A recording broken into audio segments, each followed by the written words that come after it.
Baiklah, saya Joshua Simangunsong.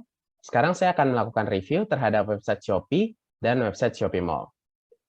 Yang pertama ingin saya review adalah bagaimana Shopee telah berhasil untuk membuat suatu interaksi yang berjajar ke bawah. Maksudnya seperti apa? Dapat kita lihat Shopee ini sebenarnya tidak memiliki menu di bagian kanan atau menu di bagian kiri pada halaman ini. Jadi mereka itu lebih memilih untuk memisahkan bagian-bagiannya berdasarkan dengan baris mereka. Seperti yang dapat kita lihat, ini adalah baris iklan. Baris iklan ini memiliki batas atas dan batas bawah yang sama rata dengan iklan-iklan lainnya. Jadi walaupun iklan ini ada dua, dia ukurannya itu dibuat setengah karena dia ada dua supaya dia sama dengan ukuran yang satu ini. Supaya mereka ada pada baris yang sama. Karena pada baris selanjutnya adalah ikon-ikon untuk fitur-fitur yang ada di Shopee selain menjual barang. Nah, kita juga dapat melihat keserasihan yang berada pada logo-logo fitur ini. Dapat kita lihat mereka punya ukuran yang sama dan kurang lebih juga mereka memiliki cara penggambaran logo yang sama serta juga font yang sama ukurannya serta sama juga warnanya. Nah, selanjutnya kita juga bisa melihat bahwa di bawahnya ini juga ada kategori. Di kategori ini juga mereka memiliki ukuran yang sama, box yang sama, bahkan hingga font yang ukuran dan warnanya sama. Nah, begitu semua sampai ke bawah. Jadi setiap bagian-bagian itu walaupun dia memakan panjang baris yang berbeda, mungkin ada yang 10 cm, ada yang 12 cm, tapi mereka itu membuat baris-baris ini menjadi satu jenis, misalnya seperti ini. Ini adalah baris barang. Nah, di baris barang ini tidak ada sesuatu hal lain yang menjadi berada di baris ini. Mungkin ada setting atau ada apa, mereka tidak menaruhnya. Jadi, di satu-satu baris saja. Nah, kita akan coba lihat website Shopee Mall. Dapat kita lihat di website Shopee Mall ini juga mereka menggunakan ide interaksi yang sama, yaitu dibedakan bagiannya pada baris-barisnya. Nah, kalau kita lihat ke bawah, semuanya ini konsisten. Mulai dari halaman Shopee hingga Shopee Mall. Mereka itu membedakannya pada baris-barisnya. Ini adalah salah satu konsep desain yang paling penting, yaitu konsistensi. Jadi supaya orang di saat membuka Shopee biasa, tidak merasa kebingungan pas mereka melihat Shopee Mall yang mungkin saja berbeda. Nah, karena dibuat sama, jadi orang-orang tidak kebingungan. Nah, di sini juga ada penekanan-penekanan yang dibuat terhadap hal-hal yang penting. Seperti pada iklan, mereka menekankan hal-hal yang paling penting pada banner berjalan ini. Sedangkan hal-hal yang sekiranya bukan hal yang paling penting, mereka taruh di banner yang kecil. Sama seperti Shopee biasanya. Nih, gratis ongkir mereka taruh, tapi kalau diskon-diskon kecil, mereka taruhnya di samping. Nah, kurang lebih seperti itu dari saya. Selanjutnya akan dilanjutkan oleh teman saya. Assalamualaikum warahmatullahi wabarakatuh. Di sini saya akan mereview platform Shopee. Nah, sebelumnya saya akan menjelaskan 7 prinsip dasar desain. Yang pertama ada kesatuan atau unity, yang kedua ada keseimbangan atau balance, yang ketiga ada proportion atau proporsi, yang keempat ada irama atau rhythm, yang keenam ada kontras, yang ketujuh ada harmoni, dan yang terakhir ada penekanan. Nah, pada prinsip yang pertama, yaitu kesatuan atau unity, itu bermaksud untuk membantu membuat elemen-elemen pada sebuah objek saling berdekatan, sehingga mereka akan terlihat bersatu atau milik bersama. Jadi di sini saya akan mereview fitur pada halaman pencarian produk. Misal kita cari yaitu jam tangan. Nah, bisa kita lihat pada saat kita ingin mencari terdapat beberapa saran produk yang ingin kita cari.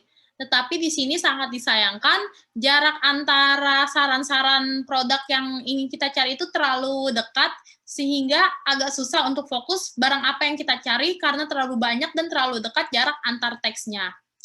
Jadi saran saya yaitu sebaiknya menggunakan table saja yang ada garis-garis di bawahnya sebagai pemisah antar teks agar lebih jelas pemisah antar teksnya.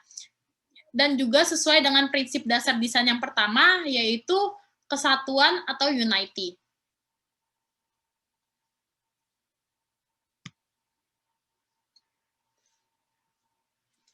Berikutnya, di sini saya akan mereview pada halaman produk. Bisa kita lihat gambar-gambar produk di sini. Bisa kita lihat di sini. Di sini tuh gambar-gambar produk yang disarankan untuk kita sudah sesuai dengan prinsip dasar desain yang kedua, yaitu balance atau keseimbangan. Di sini produk-produk gambar-gambarnya sudah balance. Bisa kita lihat di sini banyak produk-produk yang disarankan.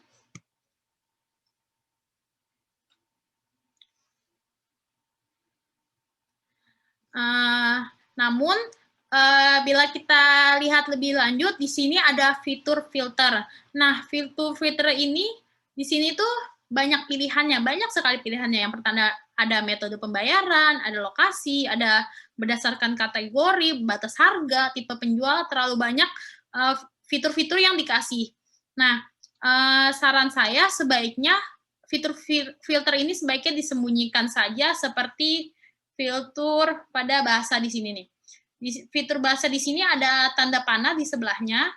Kita bisa bikin fitur filter ini seperti pada pilihan bahasa di sini. Jadi nantinya pas kita milih itu ada metode pembayaran, ada lokasi, dan lain sebagainya. Jadi nanti tuh fitur-fitur ini juga membuat space untuk gambar-gambar di sini sehingga mereka memiliki banyak-banyak space dan tidak terlalu banyak teks sehingga memperluas area-area gambar-gambar yang ingin kita lihat dan juga sesuai dengan prinsip desain yang tadi setelah saya sebutkan. Terima kasih. Selanjutnya akan dijelaskan oleh teman saya. Di sini saya akan mereview tentang halaman Shopee Mall ini. Di sini saya mengambil contoh, yaitu toko Miniso Indonesia pada di halaman Shopee Mall ini. Di sini ada produk, mengikuti performa chat, mengikut, penilaian, dan bergabungnya. Nah, di sini ada fitur-fiturnya, ada fitur semua produk, new arrival, Ramadan sale. Nah, mungkin di sini fitur hot product yang sudah dikunjungi sama beberapa orang. Di sini ada produknya. Di sini ada 2,7 ribu produk yang Miniso Indonesia sudah upload ke dalam toko ini. Dia mengikuti nama akun. Untuk performa chat ini 100% dalam hitungan jam. Berarti cukup cepat untuk balasan chatnya ketika kita menanya apakah produknya sudah ada. Nah, di sini ada pengikutnya. Pengikut itu 5,20 juta pengikut. Sudah banyak. Nah, di sini ada penilaiannya. Penilaian itu rating Miniso Indonesia yaitu 4,9 dengan 1,8 juta penilaian. Dan dia bergabung 5 tahun yang lalu. Sudah cukup lama. Di sini ada fitur voucher toko. Sudah banyak voucher-vouchernya. Di sini ada tentang tokonya, penawaran terbaik, produk terlaris, paket diskon, beli combo lebih hemat, atau produk terbaru, new arrival. Nah, di sini kalian bisa scroll ke bawah. Scroll lagi ke bawah. Nah, di sini ada fitur kategori lagi nih, sama kayak yang di atas ini. Sama kan? Ada semua produk, new arrival. Nah, di sini juga sudah ada lagi kategorinya. Tapi di sini mungkin lebih lengkap, lebih banyak. Ada tas laptop, dompet. Sedangkan di sini tidak ada. Tapi di sini dibintangi untuk yang disimpan di atas tadi ini Ramadan Sale-nya. Nah, ini mungkin dinamakan empiris. Kenapa disebut empiris? Karena penekanan bagian dari desain yang menarik, yang menarik perhatian pengguna. Dan untuk kategori hot product ini, yang di atas ini, penekanan bagi halaman yang salah. yang justru akan membuat kebingungan pihak pengguna. Kok ada dua, ini sama di sini. Sebaiknya memastikan pada bagian yang ingin ditunjukkan atau ditekankan pada kesan pertama pengguna setelah mengklik halaman toko Miniso Indonesia ini. Nah, di sini kan saya membuka halaman website toko online ini menggunakan laptop. Jadi, pas saya melihat beli combo lebih hemat ini, ada ruang kosong nih yang lebih besar. Rasanya tuh hampa kan kalau ada ruang kosong. Tidak enak dilihat oleh mata. Nah, pada halaman kosong ini disebut ruang negative space, ruang kosong di sekitar objek dalam desain.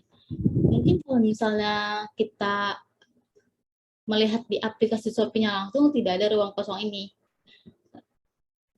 Mungkin lebih ditingkatkan lagi untuk ruang kosong ini. Nah, di sini saya akan melanjutkan mereviewnya, yaitu tentang fitur chat pada Shopee. Oh, di sini saya belum login. Nah, tapi tidak apa-apa. Di sini ada fitur chat Shopee. Untuk fitur chat Shopee ini ada terlalu kecil ya untuk perbandingan Shopee yang sangat besar ini, dan tidak terlalu terlihat jika kita ingin meng-chat si tokonya apakah produk ini ada.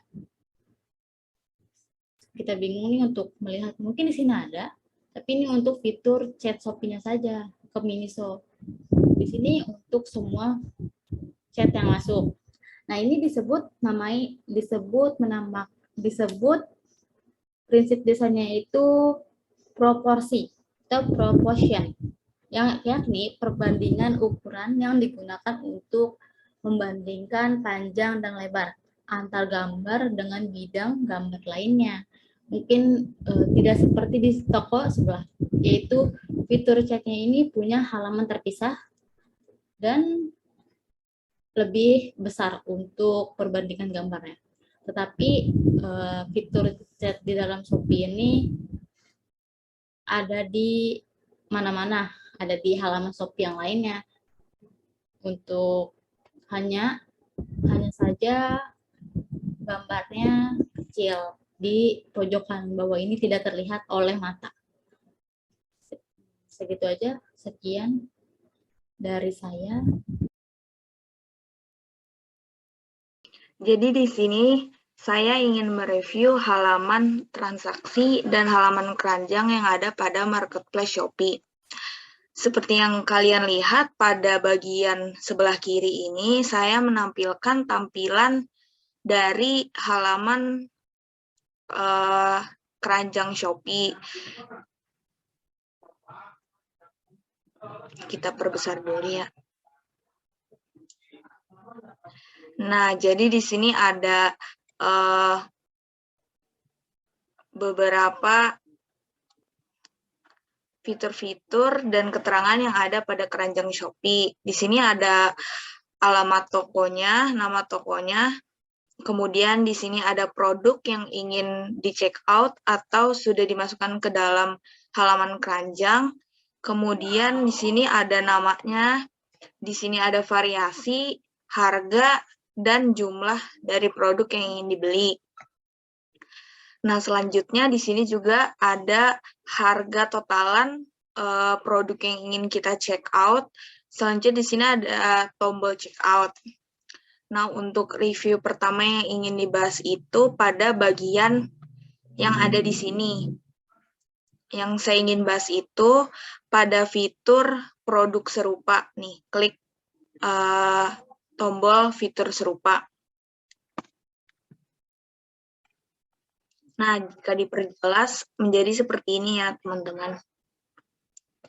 Nih, menurut saya, pada fitur produk serupa ini, seperti yang kita ketahui bahwa prinsip desain web menurut Suyanto yang mengatakan bahwa di dalam sebuah desain web itu terdapat ruang negatif yang merupakan tempat istirahat bagi mata. Nah, jika dilihat dari tampilan halaman keranjang Shopee ini, di sini ya, bagian yang ingin direview, jarak antara fitur hapus dengan produk serupa itu sangat dempet gitu. Jadi penampilannya terlihatnya sangat tidak memiliki jarak gitu. Jadi tidak ada ruang tempat istirahat bagi mata seperti yang ada pada prinsip desain web.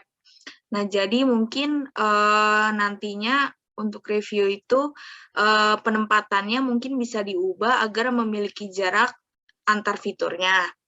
Nah, selanjutnya bagian yang ingin direview itu pada bagian bawah sini, di bagian sini ya teman-teman. Di sini ada beberapa keterangan seperti yang pertama, pilih semuanya, jadi pilih produk yang ingin di check out, kemudian ada fitur hapus, kemudian fitur hapus produk dari penjual yang tidak aktif seperti pada bagian sini, kemudian ada tambahkan ke FAVO, dan total satu produk. Nah, hal yang ingin direview itu jadi dari tampilan ini itu terlihat bahwa pada tampilan keterangan tersebut tata letaknya kurang tepat gitu. Jadi antara kata satu dengan yang lainnya itu tidak sejajar dan tidak selaras gitu. Jadi kepotong, misal kayak ini pilih semua, terus kata satunya itu di bawah. Kan kalau lebih bagus itu tampilannya misalnya sejajar gitu ya, jadi pilih semua satunya di samping. Terus kemudian ini juga pada bagian hapus produk dari penjual tidak aktif itu, mungkin kalau misalnya kata aktifnya saja yang di bagian bawah kayak kurang menarik untuk dilihat. Nah, yang ketiga itu di sini juga ada tambahkan ke FAVO. Padahal kan kalimat aslinya itu tambahkan ke favorit, tapi karena memang tata letaknya kurang pas gitu, jadinya dia kepotong. Sama kayak di bagian total satu produk ini juga sama kepotong. Nah, review ini berdasarkan artikel yang saya baca tentang responsif web design yang ada pada Glints. Nah, dinyatakan bahwa sebuah desain web harus dapat menyesuaikan diri sesuai dengan ukuran layar pengguna, baik dari ukuran huruf, ukuran user interface, gambar, dan tata letak yang akan menyesuaikan dengan lebar layar dan resolusi device yang digunakan. Nah, selanjutnya bagian yang ingin direview adalah pada bagian transaksi. Jadi di sini kita langsung aja ya melakukan check out pembelian barang agar bisa masuk ke dalam halaman transaksi. Ini bisa kita tunggu ya teman-teman. Nah, di sini bagian yang ingin direview itu selanjutnya pada bagian alamat pengiriman. Mungkin di sini terlihat normal-normal saja ya. Di sini ada identitas yang pembeli, kemudian nomornya, selanjutnya ada alamatnya, kemudian ada bagian fitur keterangan utama dan fitur ubah.